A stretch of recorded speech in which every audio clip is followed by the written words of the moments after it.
program. So there are three groups. So if we can go to, oh, we are there, okay. My three approaches, three theoretical approaches have some things to say. I'll just quickly summarize what they have to say here. Game theory says that, any deeply collaborative program, which deep cuts to nuclear weapons would have to be, it's very rare in international politics. It's an anarchic realm. States have an incentive to look out for their security. There are agreements, arms control agreements, but they tend to be more shallow, loosely coordinated agreements. That's likely what we'll continue to see in terms of non-proliferation. But interestingly, game theory helps us be a little confident that the current treaty, there's reason to suspect it to be stable. Most states like the current treaty. There are a lot of advantages to not going nuclear. The treaty also makes provisions for non-nuclear states to get access to technology, know-how for developing peaceful nuclear energy. So the treaty going away or just falling away from the treaty would not be liked by most countries. So the game theory predicts that the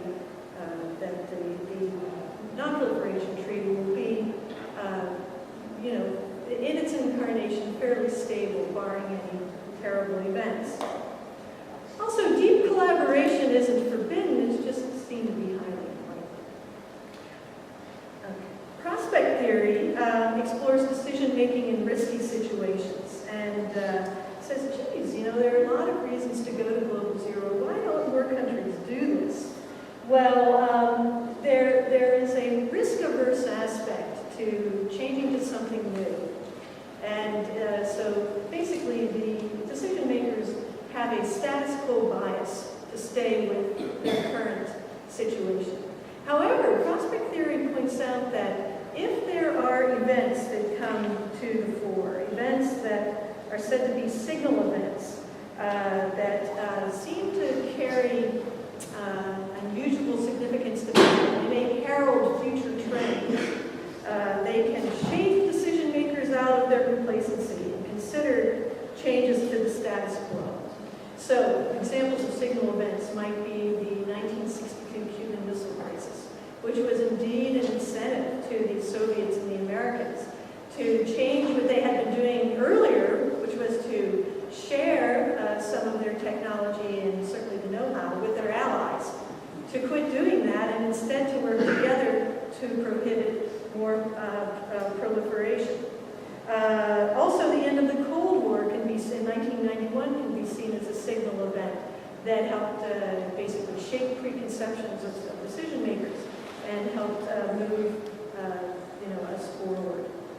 Finally, liberal international theory investigates the institutional and the cognitive aspects, the processes for how states negotiate, how decisions are made. And it tends to be more optimistic, and it says that, a repository of negotiating experiences can be built up, where bargaining and cognitive processes can come together. Trust can be built between parties. This could eventually lead to global nuclear zero. Next slide. So here is the synthesis. I basically looked at the three schools of thought and said, well, what are they telling me together? If two of the theories are saying the same thing, that gives me confidence that maybe I'm on to something here with findings. Maybe in juxtaposition, they can clarify certain things. So here is the synthesis, that the current grand bargain will persevere. And this is important because just a few years ago, there was a lot of concern that the non-proliferation treaty may be unraveling. Perhaps we'll take many steps back and get to that bad old vision of 15 or 20 nuclear states. That's seen to be somewhat unlikely. But however, there's a lot of discouragement in terms of, well, are we going to get there step by step? Probably not. But there is the potential for deeper collaboration.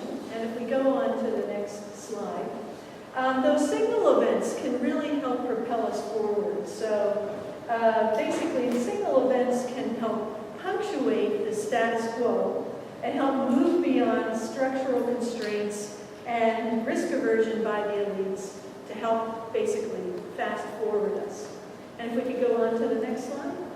So where does that leave us? How can we make the vision a reality?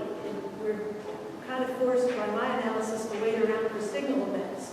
But here I want to build on a lot of the points that Bill made, that the kinds of things that we're doing today and ongoing negotiations and the regular preparatory meetings and the review conferences that are done with the Non-Proliferation Treaty, all of this together is very important for building shared values, helping to envision new ways that we can move forward, so that if a signal event presents itself, we aren't just sitting there and watching the opportunity move by. Rather, we've already thought about how we can move forward and how things, can be used then to come together and take advantage of the opportunity when decision makers are ready to rethink the current situation and say, geez, maybe more collaboration would be better.